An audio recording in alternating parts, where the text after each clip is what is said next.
al reanudar el partido, el Boca ya entrará a jugar.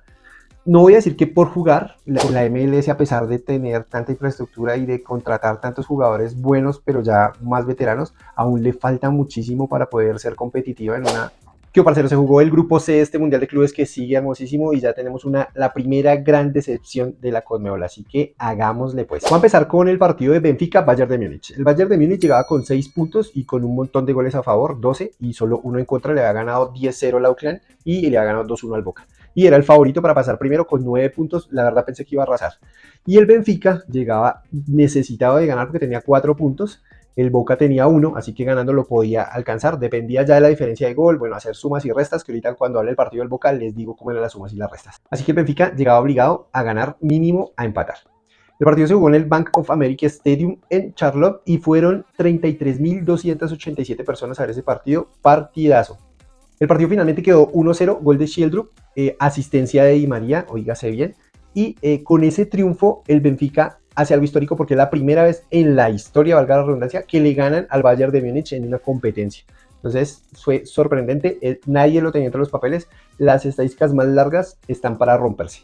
Aparte de ese datazo de ser la primera vez en la historia que le ganaban al Bayern, ¿qué más nos dejó el partido? Uno, la importancia de un jugador de jerarquía y de categoría dentro del campo, como lo fue Di María. Di María tuvo 2 opciones de gol que tapó Neuer y puso esa asistencia. Y se nota cuando en el campo hay alguien que tiene experiencia para mover el equipo de acuerdo a la necesidad. Si hay que acelerarlo, si hay que bajarle el ritmo, si hay que subir un poco, si hay que presionar, si hay que bajar. Di María lo tiene clarísimo y tiene la experiencia para hacerlo. Entonces la importancia de tener un man así en un equipo es súper determinante al momento de poder ganar un partido importante. Sin embargo, el Bayern tuvo la opción de ganar, y es cierto, sí, y el portero del Benfica estuvo bien en 2 achiques que tuvo, y otro que fue una jugada que fue gol y lo anularon, y otro que pegó en el palo. O sea, el Bayern tuvo para haberlo ganado. Sin embargo, el Benfica lo jugó bien, lo supo jugar como se debió jugar y lo ganó finalmente. Pero esto me deja la sensación que el Flamengo se lo podría ganar. ¿Por qué no? Al Bayern. Y el otro partido del día fue Boca-Auckland. Eran al mismo tiempo, sin embargo, el gol de Boca-Auckland tuvo que ser suspendido por tormentas eléctricas, como ha pasado todos estos días en Estados Unidos. Y eso hizo que al reanudar el partido, el Boca ya entrara a jugar. No voy a decir que por jugar, porque si se jugaba, se estaba jugando algo ahí. Y era mucho dinero, $2 millones por el triunfo, no se lo lograron ganar, empataron con el Auckland City. Ese partido se jugó en el Geodis Park en Nashville y fueron 16.899 personas, la barra del Boca todo el tiempo cantando. El partido quedó 1-1 y el gol del Boca, arrancó haciendo el gol del Boca en el minuto 26, fue un autogol del portero, porque pegó en el palo, un tiro de esquina, cabecean, pegó en el palo, le pega en la espalda al arquero y entra Garro, el arquero neozelandés, que además está súper feliz, porque en una tapada que hizo que le pareció increíble taparla porque se vio, la tapó y hizo como, oh, ¿qué hice? Marica, debieron haber vivido el sueño de esos males, qué chimba. Y después lo empató Gray, que es un profe, el profe Gray lo empató a pase de un barbero colombiano de apellido Lagos. Pues sí, señor, el colombiano es el primer jugador colombiano no profesional en marcar en un evento FIFA. Gerson Lagos se convirtió, hizo eso histórico para el país. Tiro de esquina, lo centra, lo cabecea Gray, que es el profe, y lo empata. 1-1, termina el partido, así se acabó, y el Boca es la primera gran decepción de la Conmebol, porque como empezó jugando contra el Benfica, pensé que iba a ser mucho más. Le empezó ganando al Benfica 2-0 en ese primer partido, se lo dejó empatar en las últimas 2-2 y luego con el Bayern le hace un gran partido y se lo deja ganar también en las últimas 2-1.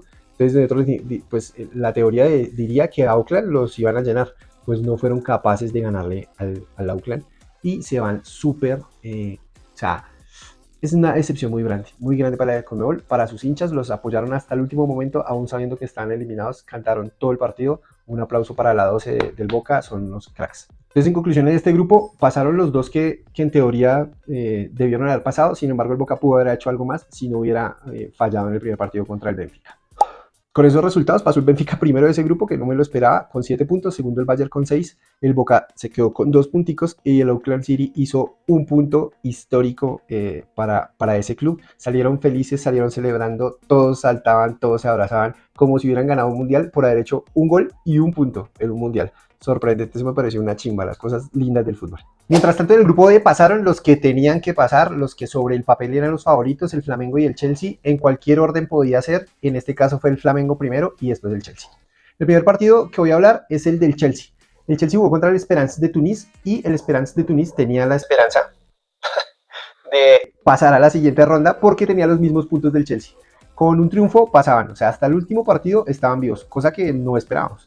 Este partido se jugó en el Lincoln Financial Field de Filadelfia y asistieron 32.967 personas, un montón de gente para ir a ver el Chelsea contra el Esperance de Tunis. El partido finalmente terminó 3-0, el primer gol fue al minuto 45 más 4 y el segundo al 45 más 5. O sea, aguantaron todo el primer tiempo y ya para terminarse el primer tiempo fallaron la defensa tunecina. Y los goles los hicieron Adarabiollo y Delap. Uno de tiro de esquina y otro de un baile que le metieron a la defensa de los tunecinos y definieron un palo suavecito. Ya en el segundo tiempo, en el minuto 90 más 7, o sea, todos los goles fueron en tiempo de reposición. En el 90 más 7 se hizo el tercer gol, un tiro de media distancia de George.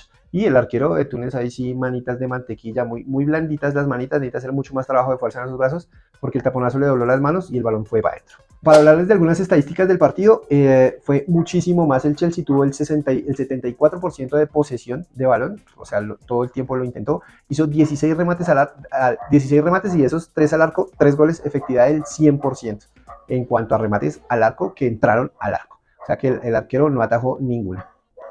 En ese partido, en ese grupo estaban todos vivos, los 4, incluso Los Ángeles FC si ganaba y dependiendo de otros resultados, si empataban el Chelsea y el Esperance de Tunis y por goles de Los Ángeles podrían pasar, o sea, los 4 podrían pasar, incluso el Flamengo ya jugaba clasificado porque ya nadie lo alcanzaba. Entonces, finalmente, felicitaciones para el equipo tunecino, no se esperaba mucho y aún así hizo competencia hasta el final.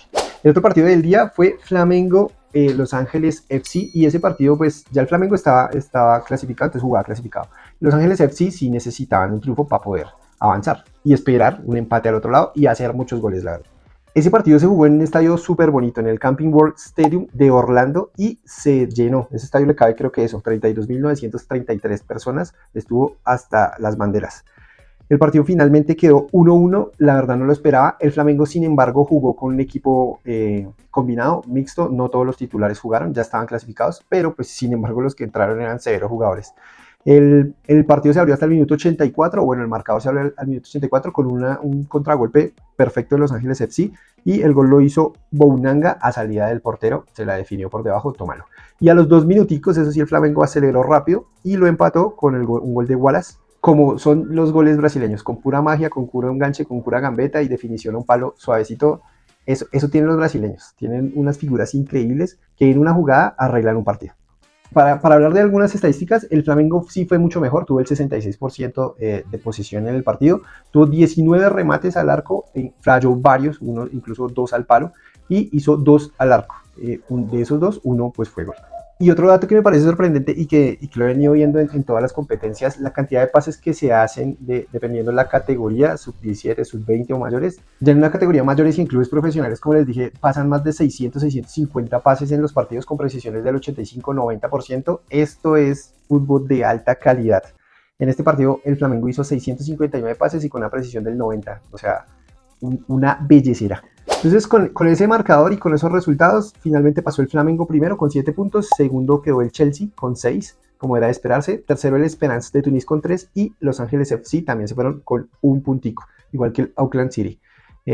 Para resaltar de Los Ángeles FC, o bueno, para hablar algo de Los Ángeles FC, creo que la liga, la MLS, a pesar de tener tanta infraestructura y de contratar tantos jugadores buenos, pero ya más veteranos, aún le falta muchísimo para poder ser competitiva en una competición, valga la redundancia, contra equipos de otras confederaciones, así sea la misma Conmebol. Creo que les falta resto a la MLS, a pesar de tener una muy buena liga, porque siendo colombiano, qué envidia poder ir a ver a Giroud, a Lloris, o a Messi, o a Suárez, o a todo ese montón de figuras que tienen en la MLS. Pero para competir les falta resto. Entonces, después de esta serie de resultados, los dos que clasificaron, el Benfica y el Bayern, el Benfica le toca contra el Chelsea, que fue el segundo del grupo D, y el otro es Flamengo, el primero del grupo D, contra el segundo del grupo C, que fue el Bayern de Múnich, increíblemente. Ese es un partidazo, Flamengo-Bayern va a ser el 29 de junio en el Miami Gardens y el Benfica-Chelsea va a ser el 28 de junio en Charlotte.